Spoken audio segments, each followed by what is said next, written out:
Hello students, तो मैं इस वीडियो में आपको बताऊँ क्लास 10th मैथमेटिक्स चैप्टर 3 प्रश्नावली 3.1।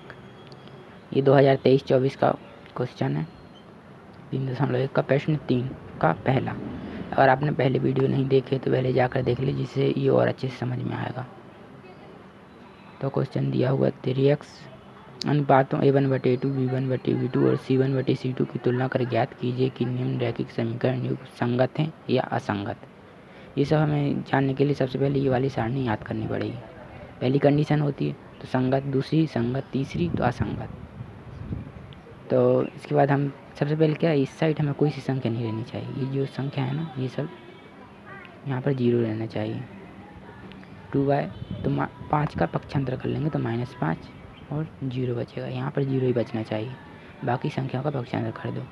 ऐसे इसका भी 2x -3y, इसका पक्षांतर करेंगे तो -7, यहाँ पर 0, यानी सीधे हाथ साइड केवल 0 ही होना चाहिए। इसको समीकरण 1 मान लो, समीकरण 2 मान लो। इतना हो गया। अब हम लिखेंगे समीकरण 1 की तुलना, समीकरण 1 की तुलना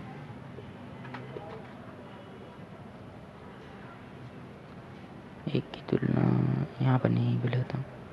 a1x plus b1y plus c1 बराबर 0 से करने पर तुलना करनी। तुलना कैसे करेंगे मैं पहले ही बता चुका हूँ दूसरे वीडियो में, तो अगर आप वो देख लेंगे तो और अच्छे से समझ में आ जाएगा। तो तुलना करने के लिए समीकरण 1 क्या है, ये है। यहाँ पर x का गुणांक क्या है, इसमें देखो x का गुणांक क्या है, x का गुणांक a1 है। मतलब गुणा बीच में लगा नहीं रहता, लेकिन रहता है तो a1। इसमें x के गुणांक क्या है, x का गुणांक समीकरण 1 में देखना है ना, इसलिए समीकरण 1 में देखेंगे। x का गुणांक 3 है तो 3 बराबर में लिख लेंगे। a1 का मान हमारा 3 मिल गया। ऐसे ही यहाँ पर y का गुणांक क्या है, b1 है। यहाँ पर y का गुणांक क्या है, +2 है तो 2 ही। ऐसे ही c1, यहाँ पर जो आखिरी में संख्या बच रही वो c का मान हो जाएगा। तो इस तरह हमारे a1 b1 c1 का मान निकल चुका है। अब हम लिखेंगे समीकरण 2 की तुलना, समीकरण 2 की तुलना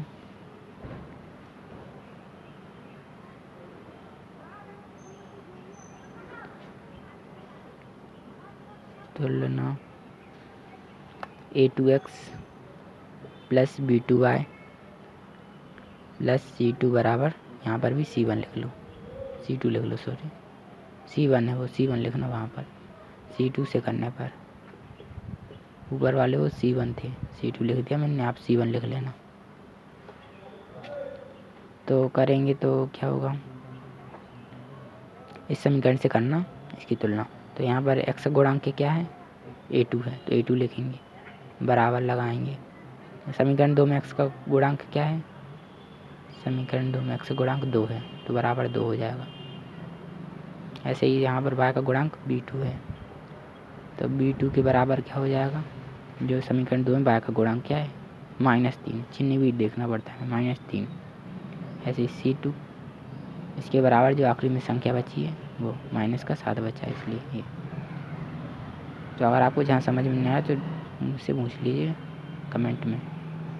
तो अब हम फॉर्मूला लगाएंगे, a1/a2 बराबर b1/b2। ये फार्मूला तो वैसे आगे भी रहता है, लेकिन हम पहले इतना चेक करते हैं कि इसमें आ रहा है आंसर, नहीं आ रहा। अगर इसमें ना आए फिर आगे बढ़ाएंगे। तो सबसे पहले मान रख देंगे a1/a2 और b1/b2 के। a1 का मान क्या है, 3 है तो 3 रखेंगे, बटा है नीचे तो बटा लगाएं, पहले तो लगा लीजिए सब में, बटा है तो बटा लगा ले। a2 का मान क्या है, a2 का मान यहीं पर तो लिखा है 2 है, बराबर बीच में बराबर। b1 का मान 2 है, 2 लिखना है, और बटा है b2 का मान -3। तो आप देखिए ये दोनों बराबर दिख रहा है आपस में या नहीं दिख रहा है, बराबर किस साइड और उस साइड संख्या बराबर दिख रही, नहीं दिख रहे, क्योंकि यहाँ पर 3/2 है, यहाँ पर 2/3 है, यहाँ पर प्लस का चिन्ह, यहाँ पर माइनस का चिन्ह, तो ये बराबर नहीं, तो हम क्रॉस लगा देंगे, इसको बोलते बराबर नहीं, ये क्रॉस लगा दें।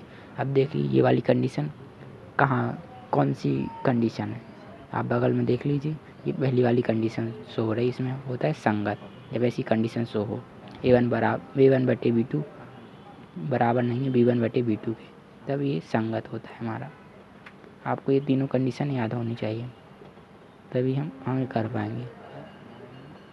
तो इतना ही हमारा आंसर हो जाएगा, संगत है।